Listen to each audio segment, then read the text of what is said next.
बिस्मिल्लाहिर्रहमानिर्रहीम अस्सलाम वालेकुम। MTH 100 general mathematic assignment number 2 आपकी आ चुकी है और इससे पहले मैंने एक वीडियो बनाई थी इसी असाइनमेंट पे अरूबा फातिमा के सेक्शन की। ठीक है, तो आज की वीडियो में मैं बनाऊंगी नबीला वली की असाइनमेंट के सोल्यूशन को। ठीक है, इसके अलावा अगर आपको इस सब्जेक्ट के शॉर्ट लेक्चर चाहिए, इस सब्जेक्ट से रिलेटेड कोई भी इन्फो चाहिए, ठीक है, तो आप मेरा चैनल विजिट कर सकते हो, मुझसे व्हाट्सएप पे कांटेक्ट कर सकते हो।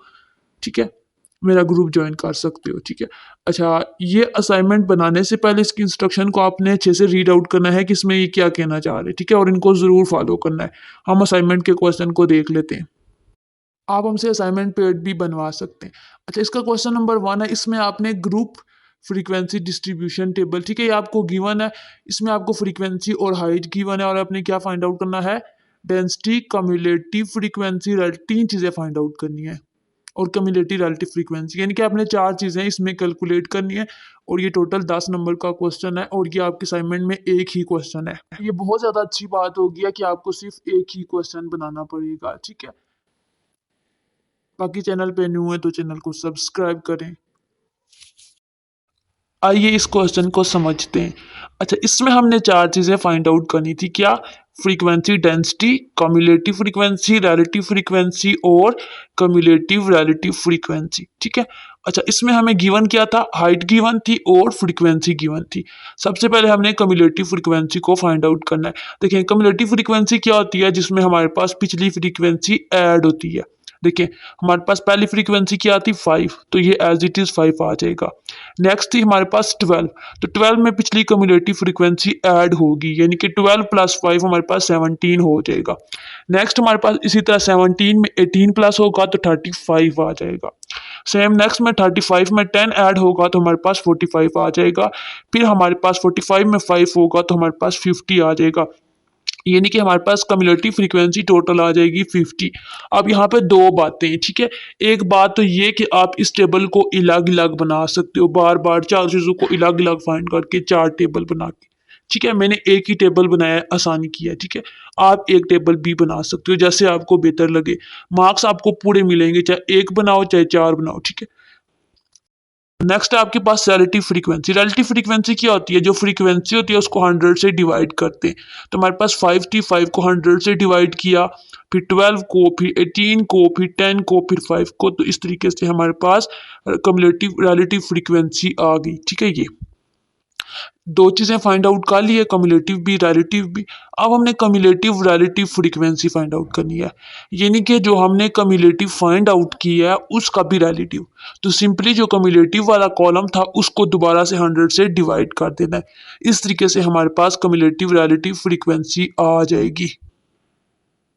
ठीक है, कम्युलेटिव रिलेटिव फ्रीक्वेंसी क्या आ गई है यहाँ पे, ये 5, 17, 35, 45, 50, इसको 100 से डिवाइड करेंगे तो हमारे पास डिफरेंट आंसर आ जाएंगे। ये मैंने बगैर कैलकुलेटर के किए हैं। ठीक है, आपने कैलकुलेटर में ही कैलकुलेशन करनी है, मे बी इसमें मिस्टेक हो। ठीक है, अच्छा, नेक्स्ट है, अगर फिर भी आपको लगता है मिस्टेक है तो आपने कमेंट में बताना है। वैसे मुझे नहीं लगता इसमें मिस्टेक होगी। नेक्स्ट है हमारे पास फ्रीक्वेंसी डेंसिटी। अब क्वेश्चन में सबसे पहले लिखा होता है फ्रीक्वेंसी डेंसिटी फाइंड आउट करें, हम लास्ट पे फाइंड आउट कर रहे हैं, तो ये मैटर नहीं करता, आपका आंसर करेक्ट आना चाहिए। आप चाहें तो पहले फ्रीक्वेंसी डेंसिटी वाले कॉलम को भी बना सकते थे, रिलेटिव बाद में भी निकाल सकते हो। ठीक है, आपको बताने का मकसद ये है कि स्टूडेंट आपने अपनी मर्जी से बनानी है ताकि सबकी सेम ना हो। कोई रिलेटिव फ्रीक्वेंसी कम्युलेटिव, कोई फ्रीक्वेंसी के साथ ही रिलेटिव फ्रीक्वेंसी निकाल के फिर कम्युलेटिव के साथ रिलेटिव फ्रीक्वेंसी निकाल ले, या फिर दोनों फ्रीक्वेंसी निकाल के उनका रिलेटिव निकाल के फिर डेंसिटी निकालो, या फिर डेंसिटी निकालने के बाद आप रिलेटिव और कम्युलेटिव फाइंड आउट करो। ठीक है, बस कॉलम इंटरचेंज हो जाएंगे और आपने पूरा पूरा लिखना है। जैसे कि मैंने CF लिखा हुआ है तो आपने CF नहीं लिखना, आपने कम्युलेटिव फ्रीक्वेंसी लिखना है, फ्रीक्वेंसी लिखना है, रिलेटिव फ्रीक्वेंसी लिखना है और फ्रीक्वेंसी डेंसिटी, प्रॉपर पूरा पूरा वर्ड लिखना है।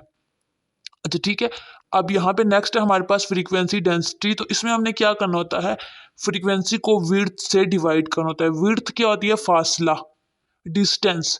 अब हमारे पास हाइट क्या थी, 150 से 160, यानी कि 10 नंबर का फासला है नंबरों में। ठीक है, अब देखें सब में 10 नंबर का फासला है। ठीक है, हर टर्म की निकालनी है, अगर तो डिफरेंट है तो आपने ये करना है कि जहाँ पे डिफरेंट है, ठीक है, उस टर्म का, जैसे कि 150 से 60 निकाल रहे हैं, अगर इसका 10 फासला है तो आपने इसकी फ्रीक्वेंसी देखनी है 5 है, तो 5/10 करना है। अगर इसका कोई और है और नीचे वाले का कोई और है तो आपने क्या करना है, जिस चीज़ को आप डील कर रहे हो उसी को डिवाइड करना है। नेक्स्ट है 160 से 70, अगर आपके पास 9 होता, ठीक है, और 12 होता तो आप 12/9 करते हैं। लेकिन यहाँ पे मज़े की बात है कि सब इंटरवल, सब हाइट का, ठीक है, सब इंटरवल यहाँ पे हाइट है, ठीक है, हाइट का जो फासला है वो सेम है, 10 है, तो हमने 10 से डिवाइड कर दिया, हमारे लिए आसानी हो गई है। लेकिन अगर आपको पेपर में आ जाता है और सबका फासला डिफरेंट है तो आपने डिफरेंट नंबर से ही डिवाइड करना है, जो कि विड्थ की वैल्यू होगी उसके अकॉर्डिंग। इस तरह से हमने डिवाइड किया और हमारे पास डिफरेंट आंसर आ गए, ठीक है। ये फ्रीक्वेंसी डेंसिटी के, तो हमने 4 चीज़ें फाइंड आउट करनी थी, हमने चारों चीज़ों को कैलकुलेट कर लिया है। आई होप कि ये वीडियो आपके लिए बेनिफिशियरी होगी। आपको MT100 से रिलेटेड कोई इशू है, इसके शॉर्ट लेक्चर लेने हैं, तो वो भी आपको यूट्यूब पे मिल जाएंगे। बाकी कोई इशू है तो आप व्हाट्सएप पे कांटेक्ट कर सकते हैं। बाकी चैनल को ज़रूर सब्सक्राइब करें, दुआओं में याद रखें। अल्लाह हाफिज़।